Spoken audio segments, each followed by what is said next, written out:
In this video, we'll teach you how to approve a sponsor request on your Cash App.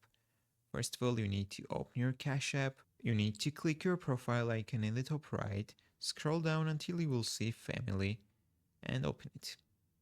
Right here, you can either invite a teen, or if you're a teen, you can send the invite to your parent. So if they successfully send the invite, now I will show you what to do to approve a sponsor request.